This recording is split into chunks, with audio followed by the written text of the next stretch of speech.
Deserts have swallowed millions of acres of land in China, turning once thriving villages into ghost towns. But now China is fighting back. Over the past few decades, China has transformed some of its harshest deserts into verdant landscapes, implementing feats of advanced engineering once thought to be impossible. And the entire world, especially the US, is now waking up to how China has been able to accomplish this remarkable feat. Welcome to a new video. Join us as we reveal how China developed the perfect desert building technology that makes even the US envious of China's desertification problem. If you enjoy this type of content, please subscribe to our channel. It's free. Now let's get started. China has long recognized the need to address its desertification problem, a persistent environmental challenge in the country. Desertification affects approximately 27% of China's land area and has altered ecosystems, with profound implications for the economy and daily lives of millions of people. But how did it begin in the 1950s? China embarked on a rapid process of urbanization and industrialization that transformed much of its natural landscape to make way for new cities and extensive infrastructure. While this rapid development spurred economic growth, it also had serious environmental consequences.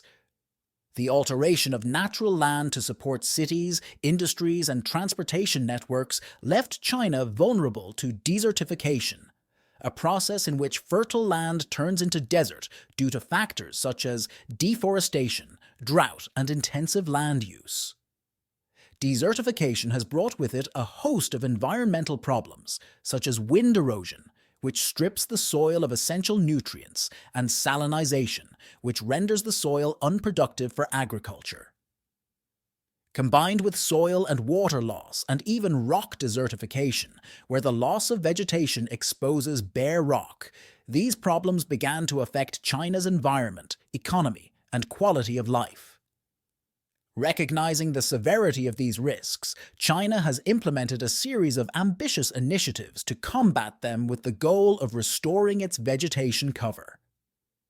Sustainable development and improving the livelihoods of its people are two of these efforts. One of the world's largest afforestation projects since 1978 is the Three Northern Forests Program, also known as the Great Green Wall, which aims to create a vast belt of trees and vegetation stretching across northern China to serve as a barrier against encroaching deserts. The program covers the northwest and northeast of the country and focuses on the regions most affected by desertification. Another of the country's significant achievements is the development of significant transportation infrastructure in desert areas, including highways through remote regions like the Taklamakan Desert. Building highways through vast deserts like this is no easy task, as shifting sands, intense heat, and remote locations must be taken into account, making construction expensive and labor-intensive. The Taklamakan Expressway project, for example, demonstrates China's commitment to building connections between remote desert areas and more populated regions, improving trade routes and facilitating the transport of goods and services. But that's not all. China has also developed strict legal frameworks to protect its natural resources and promote sustainable land use. These regulations encourage responsible land management practices and aim to prevent activities that can exacerbate desertification, such as overgrazing and unsustainable agriculture, through this legal commitment. China has developed effective land reclamation policies, which has caught the attention of other countries, including the United States, which faces similar challenges in its aid regions. Specifically, the total forest area has been increased to 70 million hectares. These efforts have not only helped mitigate desertification, but have also had a positive impact on the fight against climate change, as they have improved carbon sequestration and reduced soil erosion. A prime example of this impressive initiative is the recent completion of a highway through the Taklamakan Desert in China. The Kimbo Highway project began in October 2017 and took nearly 4 years to complete. The initial phase of the project consisted of analyzing the area and mapping out the route. Now, what do these various projects actually entail, and which one made the US a success? Let's analyze them one by one to discover China's unique approach to tree planting. The Great Green Wall Project is an ambitious environmental initiative in China that began in 1978 to combat the severe desertification affecting its northern regions. Originally conceived as a massive reforestation project, the plan was to plant trees on 88 million acres of land along the Great Wall of China. This wall of trees was designed to halt the expansion of deserts like the Great Green Wall, which threatens large portions of northern China with its advancing sand dunes, sandstorms, and wind erosion. These sandstorms can be devastating not only within China, but also in neighboring countries such as Japan, North Korea, and South Korea. Given the magnitude of the effort required, the Chinese government institutionalized National Tree Planting Day in 1979, reserving March 12th of each year to encourage citizens to join the afforestation campaign.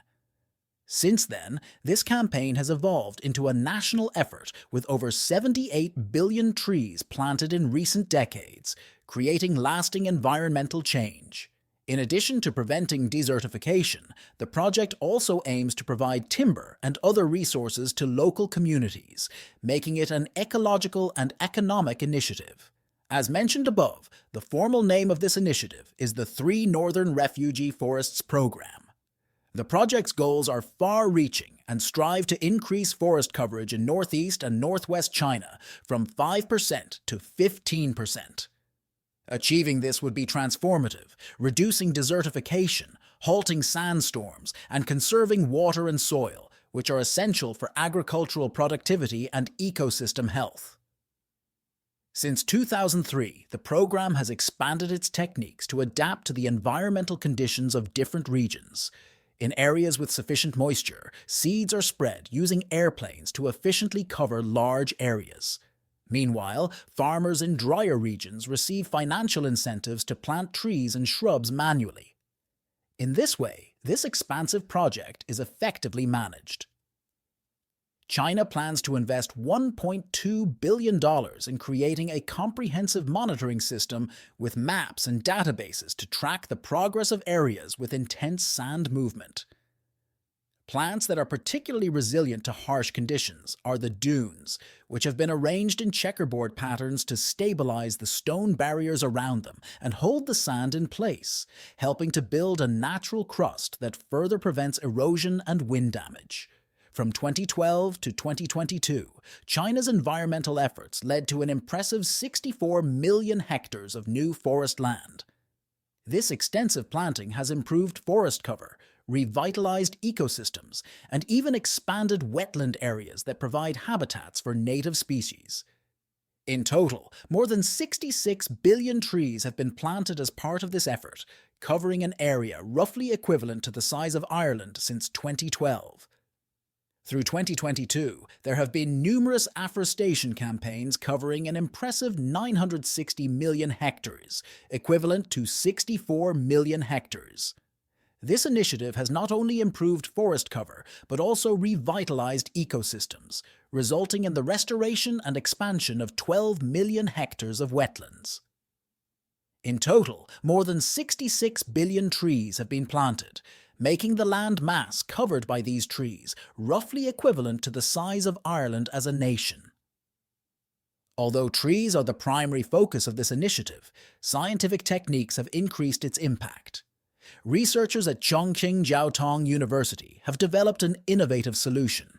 They use plant cellulose to create a pulp capable of transforming desert sand into fertile soil. The desert has been converted into 1.6 hectares, while tree planting has been the primary focus.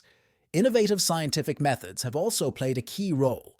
Researchers at Chongqing Shung University have developed a cellulose-based pulp made from plants that can transform desert sand into fertile soil and allow previously barren land to support agriculture. In the Ulanbu Desert, for example, 1.6 hectares of wasteland have been successfully converted into arable soil, demonstrating the potential for rapid agricultural development. Other methods, such as drip irrigation and sand barriers, have increased forest cover in areas with limited water resources. Despite these achievements, the Great Green Wall project faces significant challenges. To ensure the long-term success of these forests, groundwater must be carefully managed, as overuse could deplete water resources in dry regions. However, there is a new development to address this issue, which we will discuss soon. Another challenge is choosing appropriate native species for planting, as non-native trees could disrupt local ecosystems and require unsustainable long-term maintenance. The Great Green Wall will be one of the world's most ambitious environmental projects, with implications that extend far beyond China's borders. If successful, it could serve as a model for other countries. For other countries struggling with desertification, the question is, how is China solving this groundwater problem? In the case of the Great Green Wall project, the fascinating water transfer project, China's geography has shaped its history, challenges, and ambitions for thousands of years. The Yellow and Yarkand river systems in the east of the country supported a dense and thriving population. These rivers feed fertile floodplains where ancient Chinese civilizations developed. The Yellow River Valley, in particular, has one of the largest expanses of arable land in the world, which has supported continuous agricultural development and large populations for millennia. However, northern and western China are marked by deserts such as the Gobi and Taklamakan, and by the inhospitable terrain of the Tibetan Plateau and the Himalayas. This landscape has limited the agricultural potential of these regions, and subsequently, the current settlement density is over 194%. China's population lives east of a theoretical dividing line that separates the country's arable land from its deserts and mountains. This geographic divide also means that northern China faces persistent water shortages, even with progress in afforestation. To address this situation, in 1952, Chairman Mao Zedong proposed a bold idea: transferring water from the south to the parched northern regions. Half a century later, in 2002, after decades of planning and research, the government endorsed Mao's vision and launched what would become the world's largest water transfer project, the South-North Water Transfer Project. This monumental project was designed to transport fresh water from the Yi River basin to northern cities, and a network of aqueducts, tunnels, reservoirs, and dams was built. The project was organized into 3 routes: eastern, central, and western, each designed to bring water to specific areas in the north. In 1952, the founder of the People's Republic of China proposed simply transferring water from the south of the country to the dry northern regions. He was quoted as saying that water in the south was abundant and water in the north was scarce. If it were possible, it would be good to borrow. A little over 50 years later, in 2002, Mao's vision was finally approved by the country's State Council after years of extensive planning and research. The mega-project would officially be called the South-to-North Water Transfer Project, an ambitious plan to create a series of connected aqueducts, tunnels, reservoirs, and dams that would transfer fresh water from the south, where it is abundant, to the north, where it is scarce. The project would consist of 3 main canal systems, to be called the Central, Eastern, and Western routes. The eastern route begins near the city of Yangzhou via a main branch of the Yangtze River. A massive but ancient pumping station is responsible for pumping water from the Yangtze to the Jing'an Grand Canal, the longest man-made waterway in the world. From there, the water passes through an underground tunnel that takes it to the Yellow River. Finally, a series of eastern aqueducts.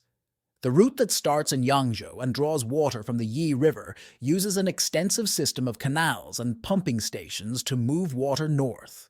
A key part of this route is the Jing'an Grand Canal, the longest man-made waterway in the world, which connects the Yangtze River to the Yellow River. From there, a system of underground tunnels and aqueducts transports water 1,100 kilometers to the city of Tianjin, near Beijing. Construction of this route began in 2002, and water will arrive in Tianjin in 2017, supplying an annual volume of 1 billion cubic meters and supporting approximately 10 million people. The central route posed even greater engineering challenges, as it could not be built over an existing canal system from the Jianggo Reservoir.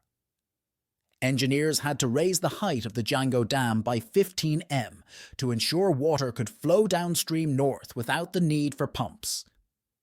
This alteration allowed water to flow naturally, but it came at a high social cost. More than 300,000 people had to be relocated to accommodate the reservoir's expansion. Along the route are impressive structures, such as the 12 kilometers long Shah Aqueduct, which carries water above ground via the Shahi River. The river, which was completed in 2014, has a 1,200 kilometers central route that now supplies water directly to Beijing, providing a crucial resource for the capital and surrounding areas. In July 2022, China took a major step in its drive for north-south development with the announcement of plans for an extensive underground tunnel to meet the water needs of the country's north. This ambitious tunnel would run approximately 1 kilometer below the surface, from the massive Three Gorges Dam on the Yi River to the Han River, eventually connecting to the central route of the transfer system. Once completed, this tunnel would be the longest and deepest man-made waterway of its kind. It is projected to transfer up to 12 cubic kilometers of water annually starting in 2030, representing approximately 1/3 of the total capacity of the three dams. This additional flow would further bolster the water supply to the north, even reaching as far as Beijing. Therefore, in July 2022, the Chinese government announced that they were building a massive underground tunnel that would supply the necessary water. This tunnel would run 1 kilometer below the surface and connect the Three Gorges Dam to the Han River, and eventually to the central route to Beijing once the tunnel is completed. However, while the eastern and central routes of the project are already underway, the western route remains in the planning stages, and its proposal is by far the most difficult to construct. It is an intricate network of waterways and tunnels designed to transport water from the Yangtze River to the Yellow River, traversing the challenging terrain of the Shanghai Tibetan Plateau at elevations between 3 and 5 kilometers above sea level. This region poses considerable challenges due to its rugged and severe topography. The climatic conditions required to complete this route would require engineers to traverse mountains and overcome the natural barriers of one of the world's most extreme landscapes. This is an endeavor that not only represents a challenge for China, but also for many other countries affected by deforestation, including the US. It is certainly growing in this regard. What new developments have helped improve the company's technology? How is collaboration helping to improve China's deforestation technology? Initially, the Great Green Wall program relied heavily on monoculture plantations, focusing on a single tree species planted on a large scale to maintain costs and logistics. While this approach is manageable and efficient, it also poses ecological risks. Monoculture plantations can deplete soil nutrients faster than diversified planting, making it difficult for the land to sustain plant life over time. It also creates vulnerability. A single pest or disease outbreak can quickly devastate a region of trees, leading to large losses of plant resources and time to address these issues. China has adapted its methods by integrating a more diverse range of trees and plants. Areas prone to desert encroachment are now protected with fences that can help stabilize the soil and reduce sand movement. Furthermore, seeds adapted to local ecosystems are used to increase survival rates. This shift from monoculture to biodiversity not only improves the resilience of the new forests, but also benefits local ecosystems, as diverse plant species attract a wider range of insects and animals. These more ecologically sound strategies have their own challenges. For example, creating physical barriers such as fences can have unintended side effects on local weather patterns and biodiversity. Deserts have unique mineral compositions that contribute to global mineral supplies, so transforming these areas into forests could affect mineral distribution and also alter biodiversity. Large expanses of desert could influence local and regional temperatures and change how heat is reflected in these regions. These factors highlight the delicate balance required for such a large-scale environmental intervention. The project has also received notable contributions from individuals and private companies.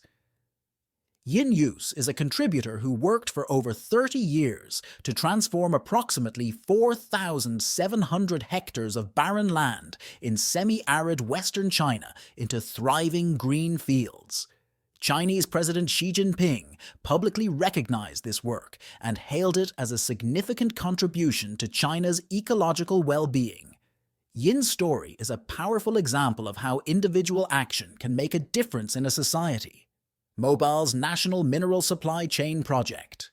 This transformation could mean the potential loss of these valuable natural resources.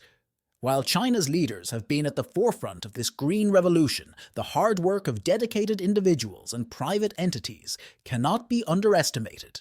Yin Yus transformed approximately 4,700 hectares of barren land into a green field in semi-arid Western China over more than 3 decades of difficult efforts.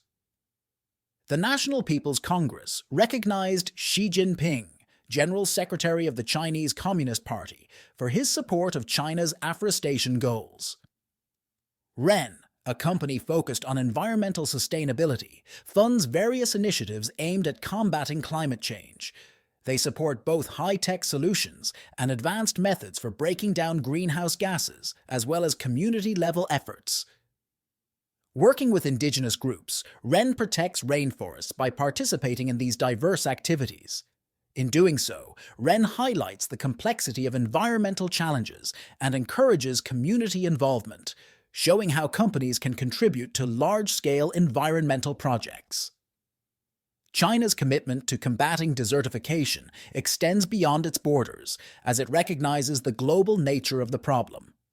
China has been actively involved in combating desertification and has sought international partnerships to share knowledge and collaborate on sustainable solutions. We've reached the end of this video. Tell us what you think in the comments section. If you enjoyed the video, give it a like, subscribe, and don't forget to hit the bell so you don't miss out on future videos like this one. See you next time!